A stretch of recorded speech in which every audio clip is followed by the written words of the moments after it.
আসসালামু আলাইকুম। কেমন আছেন সবাই? বিনুর বিশ্বে আপনাদের সবাইকে জানাই স্বাগত। আজকে বানাবো চিকেন কালাভুনা।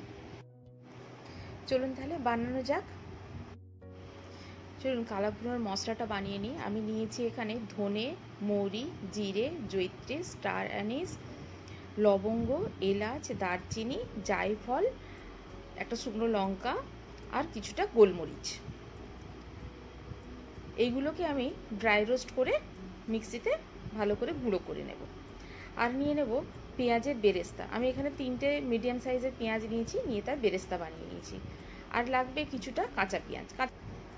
আর নিয়ে নিয়েছি ভালো করে ধুয়ে রাখা জল ঝরানো মুরগির মাংস। এবারে গোটা মশলাগুলোকে আমি ড্রাই রোস্ট করে নিয়েছি, নিয়ে একটা মিক্সিং জারে নিয়ে গুঁড়ো করে চিকেনটাকে ভালো করে আমি জল ঝরিয়ে নিয়েছি। এবারে এক এক করে মশলা দিয়ে দেবো প্রথমে হলুদ গুঁড়ো, এরপরে দিয়ে দেবো আদা রসুন বাটাটা। এরপরে আমি যে পেঁয়াজটা বেরেস্তা করে রেখেছিলাম তার যে তেলটা ছিল সেই তেলের কিছুটা আমি দিয়ে দেবো এতে। এবার দিয়ে দেব কিছুটা টক দই, এই 1 কাপ মতো। এবারে যে পেঁয়াজটা বেরেস্তা করে রেখেছিলাম সেটা ভালো করে হাত দিয়ে ভেঙে দিয়ে দেব, সবটা দিয়ে দেব।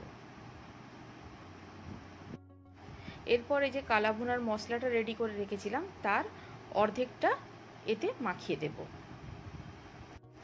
আচ্ছা, এবারে যেটা আমি করব সেটা একটা ট্রিক।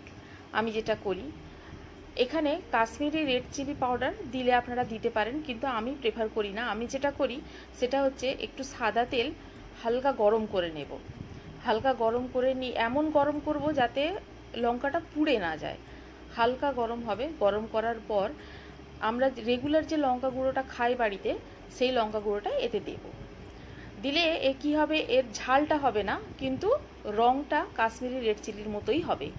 দেখুন এখানে আমি তেলটাকে হালকা করে গরম করে নিয়েছি, নিয়ে এবারে লঙ্কা গুঁড়োটা এতে দেব। এই যে লঙ্কা গুঁড়োটা আমি এতে দিলাম, দেখুন পুড়ে যাবে না লঙ্কাটা, কিন্তু এর রঙটা বেরোবে আর ঝালও হবে না এর। আপনারা ট্রাই করে দেখতে পারেন, এটা যে কোনো তরকারিতে এইভাবে দিতে পারেন লঙ্কা আপনি। কাশ্মীরি রেড চিলিটা কি হয়, বাইরে থেকে কিনলে তাতে কিন্তু রং মেশানো থাকে। এটা হলে কি হবে, রংটা মিশলো না, আপনি আসল জিনিসটা পেলেন। এই যে আমার রেডি হয়ে গেল রঙের জন্যে লঙ্কা।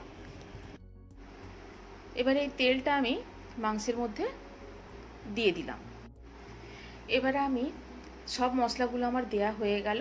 এবারে আমি ভালো করে হাত দিয়ে পুরোটা মাখিয়ে নেব মাংসের সঙ্গে। আচ্ছা, এখানে একটা জিনিস বলে রাখি, আমি সব মশলাগুলো দিয়েছি, কিন্তু লক্ষ্য করবেন নুনটা খালি দিইনি। এখানে নুনটা দিলে কি হয়, মাংস থেকে জল ছাড়তে শুরু করে দেবে, মাংসটা গায়ে মশলাটা কোট হবে না ভালো করে। এটাতে আমি কি করলাম, নুন দিইনি যেহেতু মশলাটা মাংসর গায়ে ভালো করে কোট হবে, মাংসর ভেতর পর্যন্ত মশলার টেস্ট এবং সেন্ট দুটোই ঢুকবে। এইভাবে আমি মশলাগুলোকে মাখিয়ে মাংসটাকে ঘন্টা 2-এর জন্যে, মিনিমাম ঘন্টা 2-এর জন্য ফ্রিজে রেখে দেবো। আর একটু যদি বেশি রাখতে পারেন তো আরও ভালো। আচ্ছা, এখানে রান্নাটা পুরোটা আমি একটু সর্ষের তেলেই করব। নিয়ে নিলাম খানিকটা সর্ষের তেল। তেলটাকে একটু গরম হতে দেব। দিয়ে দেবো একটা শুকনো লঙ্কা, লঙ্কাটা কিছুক্ষণ হবে। এবারে দিয়ে দেবো একটা তেজপাতা, তারপরে দিয়ে দেবো কাঁচা পেঁয়াজটা। বেশ কিছুক্ষণ নাড়াচাড়া করবো এটাকে।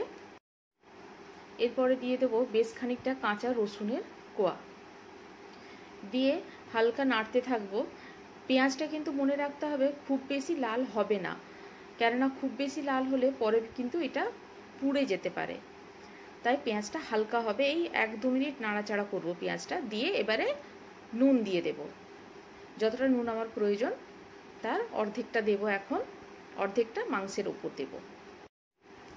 এবার মাংসগুলো পেঁয়াজের উপরে দিয়ে দেব। আচ্ছা, এই রান্নাতে মনে রাখতে হবে কিন্তু এতটুকু আমি জল দেব না, বিনা জলেই রান্নাটা হবে। ঢাকা দিয়ে দিয়ে রান্না করব যাতে মাংস নিজের জল ছাড়ে এবং তাতেই রান্নাটা কমপ্লিট হয়ে যায়। বাইরে থেকে এতটুকুও জল দেব না। জল দিলে কিন্তু কালাভুনার যে অথেন্টিক যে টেস্টটা সেটা নষ্ট হয়ে যাবে।